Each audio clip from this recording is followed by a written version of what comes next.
Our water heater broke down last month. It was a nightmare. It took 5 hours for the plumber to show up, and he charged us a couple of $100 just to come out. And then it cost another $1,800 to put in the new water heater. By the time it was all said and done, I felt like I'd been taken. But what else could I do? The smartest thing you can do is get a home warranty from American Residential Warranty. Their home warranties pay to repair or replace all your major appliances when they break, and they will break, and at the worst possible time. Call American Residential Warranty right now for free information on home warranties starting at just pennies a day. Don't wait for your refrigerator to stop running or your ceiling fans to stop turning. Call American Residential Warranty right now. Ask how you can save up to 50% on washer and dryer coverage. Just call 1-800-790-5960. That's 1-800-790-5960. Again, 1-800-790-5960. Call now. Limited time offer, 24-month commitment and credit qualification required. Cancellation fee, auto pay, and paperless billing and other restrictions apply. Since you can't see the difference, don't pay the difference. Switch to Dish and get the best deal in entertainment for less than $20 a month. Switch to Dish because at just $19.99, Dish saves you every time you turn on the TV. Call Go Dish to save with Dish. Dial 1-800-600-1645. Less than $20 a month. Dish. Call 1-800-600-1645 for details.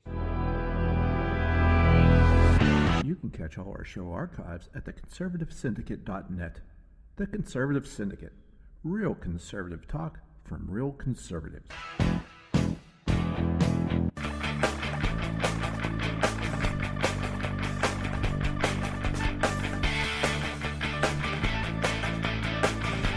Hey, welcome back, folks. Joe Hakos here at the Conservative Syndicate. Welcome again back to the show. Again, just like we just told you, you can catch all the archives of the show at theconservativesyndicate.net. You can catch them all there. The archive for this show will be up probably about an hour after the show, depending on how hard the computer's working tonight, and if I can keep it up and running. I know the mice inside of it are probably getting pretty tired right now, but I think it'll be about an hour, so we'll have it up then, so you can catch it there. That way, you can download it. And you can share it with some friends, and you can share it with some friends that don't agree with you. That's always even more fun when you do that. If we can get some thought-provoking, provocation again. If we can do that, that makes it all the better for us. And that's really what we want to do here. We want to engage with you and make sure that we at least get a dialogue going. It's because you don't have to agree with us. You just have to at least listen. Maybe you'll get something, maybe you won't, but that's okay. That's why we're here. Hey, I don't know if you all realize it, but Loretta Lynch, the Attorney General of the United States, went into she paid a visit to Baltimore yesterday. Yes, she did, and it just so happens that she did, and just what happens the next day? Wow. It's amazing how that worked out. The very next day, the mayor of Baltimore calls for a federal investigation into her own police department. Yay! It's her police department. She wants the feds to investigate them. Oh, yes. Isn't it awesome? She just amazes me. And it's more the same, and it starts to bother me at times to see these people playing the same cards all the time, and people letting them, and then wonder why things don't change, and it's amazing. But I have a little a sound clip for you, and it's from BAL in Baltimore, and on this clip, you'll hear from Bill Morey, who's the Gray family attorney, the gentleman that was that passed away in the custody of the police that started all the riots and everything in Baltimore, and the state of emergency was lifted by the governor today, so things are somewhat getting back to normal in Baltimore. But still, pray for this, folks, because this is not over. This is not going to be over for a long time. You're going to hear from Senator Barbara Mikulski in this clip. You're also going to hear from Representative Elijah Cummings, as well as Attorney General Loretta Lynch.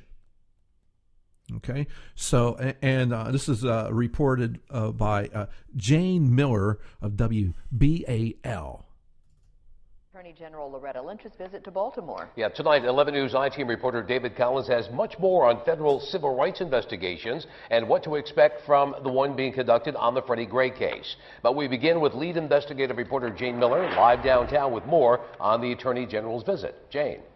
Well, Stan, the Attorney General met with college students. She met with Freddie Gray's family. She met with police officers themselves. The focus is both the Freddie Gray case individually, the federal focus of all the federal involvement at this point, is both the case individually as well as the broader issues and the broader questions of how the police department in Baltimore polices in communities.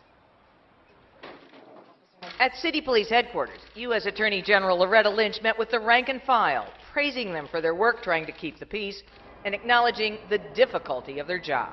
So you basically take a city that has suffered 100 years of poverty and despair and hopelessness, and then we say to the police, now go out and take care of that for me on an 8-hour shift. And it's hard. The Justice Department is conducting both a federal criminal civil rights investigation of Freddie Gray's death and an administrative review of the police department's conduct and practices, very much the broader issue of the day. I have watched the police of this city, and I know that there are difficulties. I know that we have struggles, and we are here to help you work through those struggles in the way that will hopefully be the best and most productive way for this department. Earlier, Lynch met with Freddie Gray's family and lawyer Billy Murphy. We must change the culture of policing, not only in Baltimore, the state, but across the country, because that is as much a problem as any other.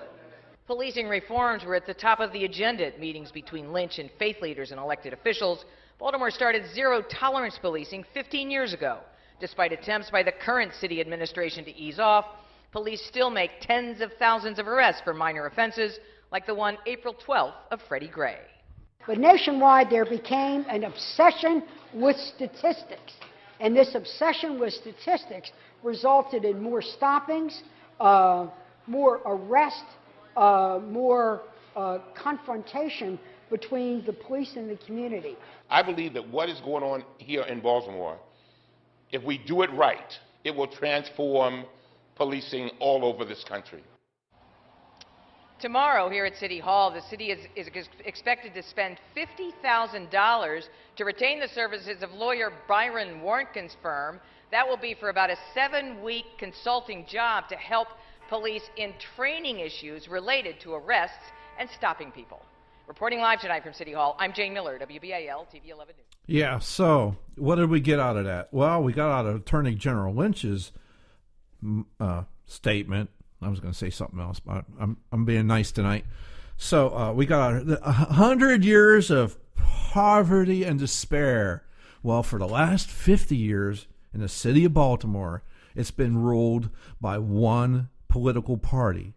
The same party in power now.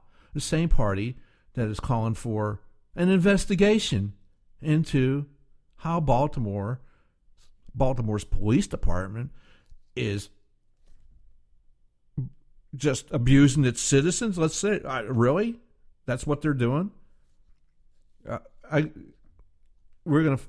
get into that here in a minute when we talk about it, because the Honorable General Lynch got a letter from the Baltimore mayor, and it's quite a piece of work, to be quite honest with you. Stephanie Rawlings. Yes, just Blake. Yes, just wow. Sometimes it just you got to be kidding me. Anyhow, yes. So 100 years of poverty and despair. Thank you, Loretta. And I gotta after the next break, I think I have another thing to cover that this poverty and despair, this grievances and etc. that we have to keep hearing about. But Bill Murphy talked about. Can you believe now? I want to be this firm that's doing the consulting. They're going to get $50,000 for retraining purposes. for 7 weeks. Very good. And Senator Barbara Mikulski was out there, and she was kept talking about, we were worried about statistics and everything. We had to show that we had this and that. And we had to prove it. We had to do all that bean counting you were talking about, Senator. Every police force in America, if you didn't show what you needed, you weren't going to get money. So it was all about the almighty dollar and what the federal government was going to bring to them. Which brings me to the mayor's letter to the Attorney General Lynch. And she wrote this, and that would have been today she sent this off, a day after the visit. Go figure, how coincidental. Yes. Dear Attorney General Lynch, in order to achieve the kind of sustainable reform that that Baltimore needs, I requested a federal pattern or practice investigation brought pursuant of the federal statute known as 14141. Okay, whatever. I believe this process can help repair the public's trust in the Baltimore Police Department, even where that trust has been has long been broken, by bringing about transparency, accountability, and greater community understanding. I also want to thank you for taking the time to visit Baltimore yesterday and meet with me to discuss both the circumstances of the past several weeks and the broader issues confronting not only Baltimore City, but the nation. And remember, folks, we've already talked about what this ultimate goal is for these folks, and that is the federalization of the police force. Mr. Obama says he can't do it. Last time he said he couldn't do something, he pulled out his pen and he did it by executive fiat. And Congress, ne'er a whimper about it. So, understand. I left our conversation believing that you are truly committed to reform in police practices wherever they might be in need of repair. And I hope that you appreciate the depth of my commitment as well. In the past several years, I have taken a number of steps to change the culture and practices of the Baltimore Police Department, and I have worked with Commissioner Anthony Betts to build greater trust between police and the community. And remember the statistics that the senator was talking about? Okay. To date, our efforts have included a development of a 2013 strategic plan to fix the Baltimore Police Department, commonly known as the Wasserman Report. The plan detailed steps the police department would undertake to reduce crime, improve services, increase efficiency, redouble community engagement, and maintain the highest standards of accountability and ethical integrity. Yeah, okay. They've also dismantled the police unit known as the Violent Crimes Impact Section, which had been target of repeated citizen complaints for harassment and use of force. They have also held series of public safety town halls across each of Baltimore's 9 police districts, started in March of last year, 2014. Commissioner Batts and the mayor solicited community input that was then incorporated into police department changes and reforms. These reforms included new ethics and situational training aimed at helping our police officers improve the quality of interactions with citizens. So when you come up to a person, you look at them eye to eye, and the person starts to run. I don't know if they're going to go into that. I don't know if any of that $50,000 in the next 7 weeks is going to go into that situation. I don't know if that's going to happen or not. But maybe it will. Recruitment of the Department of Justice COPS program in October 14 to come to Baltimore and launch a collaborative process. There's those words again. They should frighten you. To further enhance reforms. The COPS process. Oh, what is the COPS program? We should probably mention that a little bit. The COPS program. The offices, community-oriented policing services. That's what the COPS program is. All right, so just so we know what that is. All right.